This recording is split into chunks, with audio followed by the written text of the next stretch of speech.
Alert சேனலுக்கு வருக வருக. நான் செபி ரெஜிஸ்டர்டு ஃபினான்ஷியல் அட்வைசர் கிடையாதுங்க. நான் எஜுகேஷனல் பர்பஸுக்காக என்னுடைய பர்சனல் எக்ஸ்பீரியன்ஸை நான் ஒரு 20 வருஷமாக மார்க்கெட்டில் இருக்கேன்.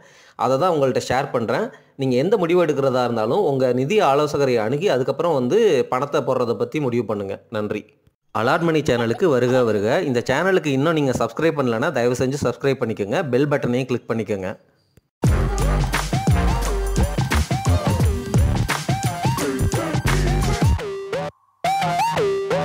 அனைவருக்கும் வணக்கம். நம்ம சேனலில் பிஜி இன்விட்டை பற்றி ரொம்பவே பாசிட்டிவாக தான் பேசிக்கிட்டே வந்திருக்கிறோம். நான் பிஜி இன்விட்டை பற்றி பாசிட்டிவாக வீடியோ போடும் பொழுது எல்லாருமே பார்த்திங்கன்னா நெகட்டிவாக என்கிட்ட பேசுனாங்க. யாருமே பிஜி இன்விட்டை பற்றி இப்போ பேசுகிறதே கிடையாது. ஆனால் பாருங்கள், அது சைலண்ட்டாக கொஞ்சம் கொஞ்சமாக மேலே ஏறி 84 ரூபாய்க்கும் மேலே வந்துருச்சு. இந்த பிஜி இன்வைட் பற்றிய ரிலேட்டடான இன்ஃபர்மேஷனை தான் இந்த வீடியோ பதிவில் பகிர்ந்து கொள்ள போகிறேன். இந்த பிஜி இன்வைட்டை நீங்கள் புத்திசாலித்தனமான முதலீட்டாளராக இருந்தால் ஆர்பிஐ ரேட் கட் பண்ணுறதுக்கு முன்னாடியே நீங்கள் வாங்கியிருந்தீங்க அப்படின்னா ரேட் கட் பண்ண இந்த பிஜி இன்வைட்டினுடைய விலை கொஞ்சம் மேலே போகிறதுக்கு வாய்ப்பு இருக்குது. ஆனால் பிஜி இன்வைட் ஒரு ஸ்டாக்கு கிடையாது. நீங்கள் ஸ்டாக்கு மாதிரி ரொம்ப வாலட்டைலாக மேலே ஏறும், பயங்கர ரிட்டர்ன் கொடுத்துரும் அப்படின்லாம் கிடையாதுங்க. ஒரு ரேஞ்சுக்குள்ளே ட்ரேட் ஆகும்னு வச்சுக்கோங்களேன். அதாவது கொரோனா டைமில் இன்ட்ரெஸ்ட் ரேட் ரொம்ப அதல பாதாளத்துக்கு கீழே கொண்டு போய் வச்சாங்க. அதனால் அது 140 ரூபாய்க்கு மேலே போய் ட்ரேட் ஆச்சு. சரிங்களா? இப்போ 75 ரூபா அப்படிங்கிறது தான் இப்போ வரைக்கும் பாட்டமாக இருக்குது. உங்களுக்கு அப்போது 75 ரூபாயிலேருந்து ஒரு 125 ரூபா அந்த ப்ரைஸ் ரேஞ்சுக்குள்ளே இந்த பிஜி இன்விட் இன்றைக்கி இருக்கிற மார்க்கெட் கான்டெக்ஸ்ட்டுக்கு ட்ரேட் ஆகலாம். அப்படி தான் நம்ம புரிஞ்சுக்க முடியும். நீங்கள் பிஜி இன்விட்டினுடைய விலை நாளைக்கு 1000 ரூபா போகுமா? அதெல்லாம் போகவே போகாது. பிஜி இன்விட் அப்படிங்கிறது பாண்டுக்கும் ஸ்டாக்குக்கும் இடைப்பட்ட ஒரு நிலையில் இருக்கிற ஒரு ஹைப்ரிட் இன்வெஸ்ட்மெண்ட். அப்போது பாண்டையும் பிஜி இன்விட்டையும் கம்பேர் பண்ணி நான் உங்ககிட்ட குயிக்காக சொல்லிடுறேன். அதுக்கு அடுத்து பிஜி இன்விட்டில் இந்த 84 ரூபா விலையில் என்ன நடக்க போகுது? ரீசெண்டாக Q4 ரிசல்ட் அனௌன்ஸ் பண்ணியிருக்கிறாங்க. அவங்க சைட்லேயே ஒரு கிளான்ஸ் விட்டுட்டேன். இதை டீட்டெயில்டாக நம்ம முன்னாடி ரிசல்ட்ஸ்லாம் போடும் பொழுதே எடுத்து அதை வீடியோஸாக போட்டுட்டோம்.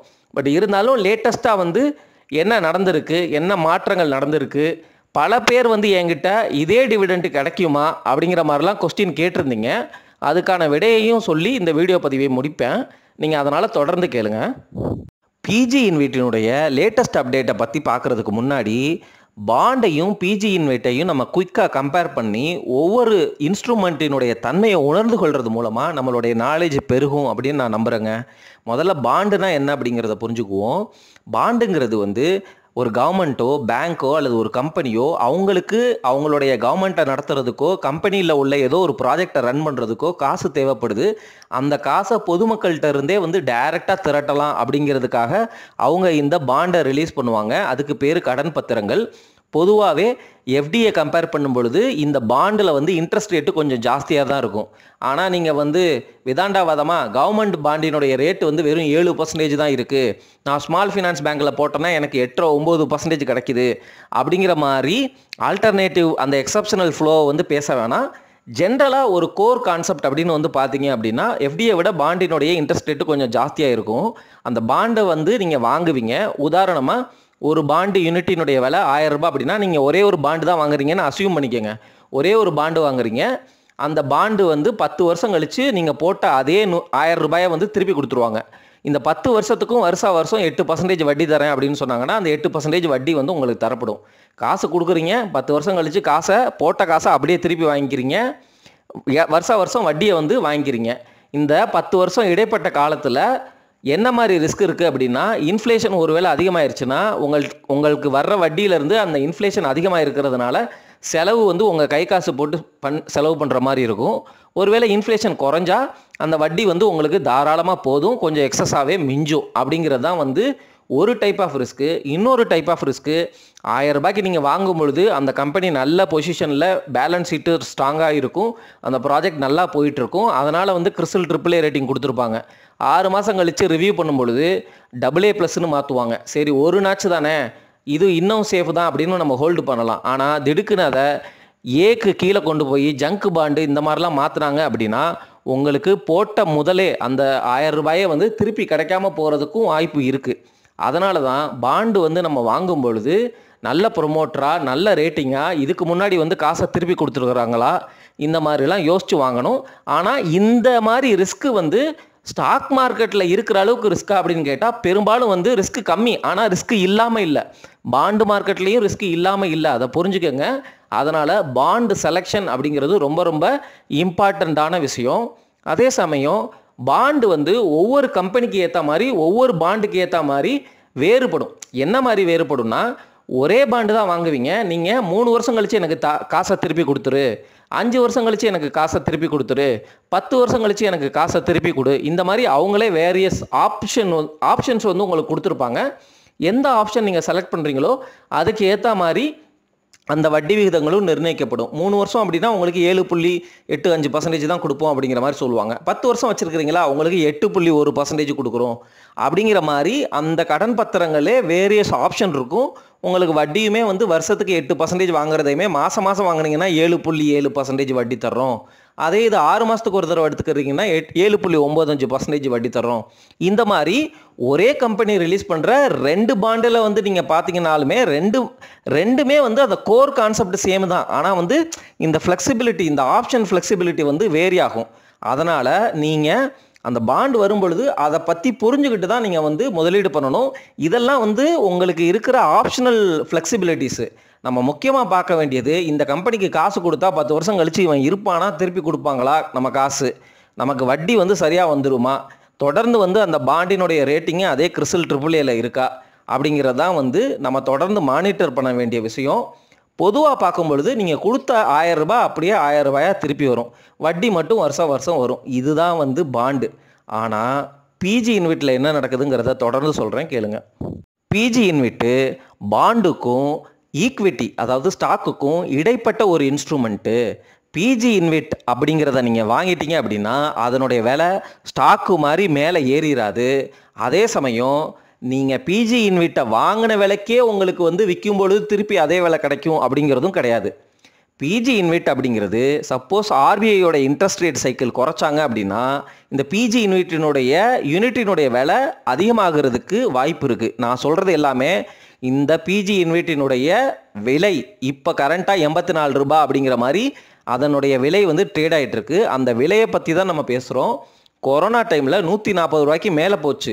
ஏன்னா கொரோனா டைமில் ஆர்பிஐ வந்து வட்டி விகிதத்தை இதுவரைக்கும் வரலாற்றிலே இல்லாத அளவுக்கு ரொம்ப கம்மியாக வச்சுட்டாங்க. அப்போ மக்களுக்கு 12 ரூபாய் வருஷத்துக்கு டிவிடெண்ட் கிடைக்கிது அப்படின்னா நீங்கள் 140 ரூபா கொடுத்து வாங்கினாலும் உங்களுக்கு 8% வந்து வட்டி கிடைக்கிது அப்படிங்கிறது அன்னைக்கு மார்க்கெட் காலகட்டத்தில் ரொம்ப நல்ல வட்டி. அதனால் வந்து உங்களுக்கு அதனுடைய டிமாண்டு ஜாஸ்தியாக இருந்துச்சு. அதுக்கப்புறம் வந்து ஆர்பிஐ வட்டி விகிதத்தை ஏற்ற ஆரம்பிச்சிட்டாங்க. பாண்டு, எஃப்டி, ஸ்டாக் மார்க்கெட் வேலை நல்லா பண்ண ஆரம்பிச்சிருச்சு, கோல்டு வேறு நல்லா பண்ண ஆரம்பிச்சிருச்சு. அதனால் மக்கள் வந்து இன்வெஸ்ட்மெண்ட்டை வந்து பிஜி இன்விட்டில் இருந்து எடுத்து வேறு அசட் கிளாஸுக்கு மூவ் பண்ணிட்டாங்க. இது ஒரு ஸ்டார்ட் ஆஃப் ஒரு என்ன சொல்கிறது, இது வந்து ஒரு விதமாக வந்து பிஜி இன்விட்டை நம்ம புரிஞ்சுக்கிற முறை. அதே சமயம் பிஜி இன்விட்டும் வந்து ஒரு ப்ராஜெக்டை வந்து பவர் கிரிட்ட இருந்து வாங்கியிருக்கிறாங்க. 5 டிஃப்ரெண்ட் ப்ராஜெக்ட்டு. அந்த டிரான்ஸ்மிஷன் லைனில் எப்போல்லாம் வந்து கரண்ட் பாஸ் ஆகுதோ இவங்களுக்கு ஒரு ஃபீ கிடைக்கும். இந்த ப்ராஜெக்டில் இந்த டாஸ்கில் அவங்களுக்கு ஏதோ நஷ்டம் வந்தாலோ, ஏதோ ஒரு ரிப்பேர் மெயின்டெனன்ஸ் எஃபர்ட் வந்தாலோ, அல்லது அவங்களுக்கு ஃபீஸு சரியாக கலெக்ட் ஆகலைனாலோ அந்த லாஸை வந்து கண்டிப்பாக வந்து யார் பிஜி இன்விட் வச்சுருக்கிறாங்களோ அவங்களுக்கு வந்து அதை கடத்துவாங்க. ஸோ உங்களுக்கு வர்ற டிவிடெண்ட்டு அப்படியே வரும். அவங்க சொல்கிற மாதிரி அங்கே எப்படி பாண்டில் 8%னா 8% கொடுத்துருவாங்களோ இங்கே வந்து கொடுக்கணுங்கிறது அவசியம் கிடையாது. அவங்க ரிவ்யூ பண்ணி அதை மாற்றலாம். அதனால் பிஜி இன்விட்டு கிட்டத்தட்ட ஒரு பாண்டு மாதிரியும் இருக்கும், ஸ்டாக்கு மாதிரியும் இருக்கும். ஆனால் இது ஒரு ஹைப்ரிட் இன்ஸ்ட்ருமெண்ட். நீங்கள் கொடுக்குற அந்த ஸ்டாக்கினுடைய அந்த பிஜி இன்விட்டினுடைய விலை ஸ்டாக்கு மாதிரி பெருசாலாம் மேலே ஏறிடாது, 200 ரூபா 300 ரூபாலாம் போயிடாது. அதே சமயம் உங்களுக்கு கீழே வந்தாலும் ஒரு 75 ரூபா டு 120 ரூபா இந்த ரேஞ்சில் வந்து ஓரளவு ட்ரேட் ஆகும் அப்படிங்கிற மாதிரி இன்றைக்கி இருக்கிற மார்க்கெட் கான்டெக்ஸ்ட்டுக்கு நம்ம வந்து அஸ்யூம் பண்ணிக்கலாம். புரியுதுங்களா? விலைங்கிறது வந்து ஊசலாடிட்டே இருக்கும். அதே சமயம் உங்களுக்கு வர்ற வட்டி அப்படிங்கிறதும் ஊசலாடிட்டே இருக்கும். அதாவது என்னன்னா வேரியேஷன்ஸ் இருந்துக்கிட்டே இருக்கும். ஆனால் பிஜி இன்விட்டு 12 ரூபா வந்து உங்களுக்கு டிவிடெண்ட் கொடுக்குறாங்க. அது அற்புதமான டிவிடெண்ட். நீங்கள் 84 ரூபாய்க்கு 12 ரூபா அப்படின்னு பார்த்தாலுமே உங்களுக்கு ஏகப்பட்ட வட்டி வருது. அதனால் பிஜி இன்விட்டை வாங்கலாமா அப்படின்னு கேட்டிங்கன்னா அதுக்கு பல உள்காரணங்கள் இருக்குது. அதை வந்து நான் பின்னாடி சொல்ல போகிறேன். ஆனால் பிஜி இன்விட் வந்து ஸ்டாக்கு மாதிரி கிடையாது, விலை பெருசாக ஏறிடாது. அதே சமயம் வந்து பாண்டு மாதிரி ஃபிக்ஸ்டாக வட்டியையும் கொடுத்துறாது. ஆனால் இது வரைக்கும் அவங்க அந்த 12 ரூபா டிவிடெண்ட் அப்படிங்கிறத கன்சிஸ்டண்ட்டாக மெயின்டைன் பண்ணிகிட்டே வர்றாங்க. சரிங்களா? அப்போது அடுத்த வருஷம், அதாவது இப்போ தொடங்க போகிற இந்த ஏப்ரல் 2025 இருந்து மார்ச் 2026 வரைக்கும் அதே 12 ரூபா டிவிடெண்ட் தருவாங்களா மாட்டாங்களா அப்படின்னு நீங்கள் கேட்டிங்கன்னா அதுக்கான பதிலையும் நான் சொல்ல போகிறேன். நம்ம பிஜி இன்விட்டை ரொம்ப பாசிட்டிவாக பேசிகிட்டே இருந்தோம். எல்லாரும் வந்து என்ன சொன்னாங்க, இது பெருசாக அசட்டை அக்வேர் பண்ண மாட்டேங்கிறாங்க, கீழே போயிட்டுருக்கு, 60 ரூபா போயிடும் ஊயின்னு சொல்லி என்னைய வந்து கமெண்ட்டில் கழுவி ஊற்றின காலங்கள்லாம் எனக்கு நல்லா ஞாபகம் இருக்குது. இருந்தாலும் நான் தொடர்ந்து பாசிட்டிவாக வீடியோ போட்டேன். ஒரு சில நல்ல உள்ளங்கள் மட்டும் இல்லை இது ரொம்ப நல்ல இன்ஸ்ட்ருமெண்ட்டு, கிறிஸ்டல் AAA ரேட்டிங்லேயே இருக்குது பாருங்கள், டிவிடெண்ட் வந்து இது வரைக்கும் வந்து 3 ரூபா காலாண்டுக்கு வந்து தொடர்ச்சியாக கொடுத்துக்கிட்டே இருக்கிறாங்க, கவர்மெண்ட் பேக்டு, அதனால் இதில் வந்து பயப்பட தேவையில்லை. என்னதான் வந்து ப்ரைஸ் மேலே இறங்குது அல்லது ப்ரைஸ் கீழே இறங்குது மேலே போகுது, இந்த மாதிரி ஃப்ளக்சுவேஷன் இருந்தாலும் 12 ரூபா டிவிடெண்ட் அப்படிங்கிறது ஒரு ரிட்டையர்மெண்ட் ஆன ஒரு பீப்புளுக்கு ரொம்ப ரொம்ப நல்ல வட்டி. அதே சமயம் வந்து இந்த வட்டிங்கிறது உங்களுடைய இன்கம் டேக்ஸு ஸ்லாபு பிரகாரம் நீங்கள் அதே வருஷம் டேக்ஸ் கட்டியாகணும். நீங்கள் 30% ஸ்லாபில் இருக்கீங்க அப்படின்னா வந்து இந்த இன்ஸ்ட்ருமெண்ட் வந்து உங்களுக்கு வந்து ரொம்ப பேர்டனாக இருக்கும். 30% டேக்ஸ் கட்டினதுக்கு அப்புறமும் உங்களுக்கு 7.5% 8% வந்து வட்டி கிடைக்கும். அது வந்து நல்ல வட்டி தான். அகைன் பிஜி இன்வைட்டில் வந்து பார்த்தீங்கன்னா 3 ரூபாய் டிவிடெண்ட் கொடுக்குறாங்கன்னா அதில் வந்து டேக்ஸ் எக்ஸம்ப்ட் ஒரு அமௌண்ட்டு அப்படின்னு இருக்கும். ரொம்ப 0.09 பைசா அல்லது 0.01 பைசா அந்த மாதிரி இருக்கும். அதுக்கப்புறம் ஸ்பெஷல் எஸ்பிவி அப்படிங்கிற மாதிரி வந்து ஒரு அந்த லோன் ரீபேமெண்ட், இந்த மாதிரி வந்து அவங்க கொடுக்குற 3 ரூபாயிலுமே வந்து டிவிடெண்ட்டை வந்து ஸ்ப்ளிட் பண்ணி இருக்கும் அந்த அமௌண்ட்டு. புரியுதுங்களா? மொத்தமாக 3 ரூபாய், அதுக்குள்ளே இதுக்கானது, இது ட்ரெஷரி பில்லிருந்து வந்தது, இது லோனை ரீபே பண்ணதுலேருந்து வந்தது, இந்த மாதிரி வந்து இருக்கும். அது ஒவ்வொன்றுக்கும் வந்து ஒவ்வொரு மாதிரி டாக்ஸேஷன் வந்து இருக்கும். பெரும்பாலும் பார்த்தீங்கன்னா அந்த 3 ரூபாய்க்கு வந்து நீங்கள் இன்கம் டேக்ஸ் ஸ்லாப் பிரகாரம் தான் கட்டுற மாதிரி வரும். மிஞ்சி போனால் ஒரு 50 பைசா வந்து உங்களுக்கு டேக்ஸ் எக்ஸம்ப்ட் அப்படிங்கிற கான்செப்டில் வரலாம். கொஞ்சம் பெனிஃபிஷியல் இருக்குது அப்படிங்கிறத நான் உங்ககிட்ட ஷேர் பண்ணுறேன். அதை நீங்கள் டீட்டெயிலாக டேக்ஸ் ஃபைலிங் பண்ணும்பொழுது தெரிஞ்சு தான் நீங்கள் வந்து ஃபைல் பண்ணுங்கள் அப்படிங்கிறதான் வந்து ஒரு பாயிண்ட்டுக்காக நான் சொல்ல வர்றேன். அதே சமயம் உங்கள் இன்கம் டேக்ஸ் ஸ்லாபில் டாக்ஸேஷன் போக 30% டாக்ஸேஷன் போக இந்த அமௌண்ட் ஓகே தானா அப்படிங்கிறதையும் செக் பண்ணிக்கோங்க. ஸோ ரிட்டையர்மெண்ட்டுக்கு வந்து இது அற்புதமான ஒரு சூப்பரான இன்ஸ்ட்ருமெண்ட்டு. கவர்மெண்ட்டினுடைய பிஎஸ்யூ கம்பெனி தான் பவர் கிரிட்டு. அவங்க வந்து உருவாக்கின ஒரு ப்ராஜெக்டை பப்ளிக்கு ட்ரஸ்ட்டாக மாற்றி செல் பண்ணிட்டாங்க. ஸோ இது சக்ஸஸ் ஆனால் தான் இதே மாதிரி நிறைய ப்ராஜெக்ட்ஸை வந்து அவங்க பிஜி இன்விட்டாக போட முடியும் அப்படிங்கிற தாட்டெல்லாம் அப்போ பேசிகிட்டு இருந்தாங்க. ஆனால் இப்போ மார்க்கெட்டில் ஒரு ரூபாய பிஜி இன்விட்டை பற்றி பேசுகிறதே கிடையாது. ஆனால் நம்ம சைலண்ட்டாக சொல்லிகிட்டே இருக்கிறோம் பிஜி இன்விட்டு ரொம்ப ரொம்ப நல்ல இன்ஸ்ட்ருமெண்ட் அப்படின்னு.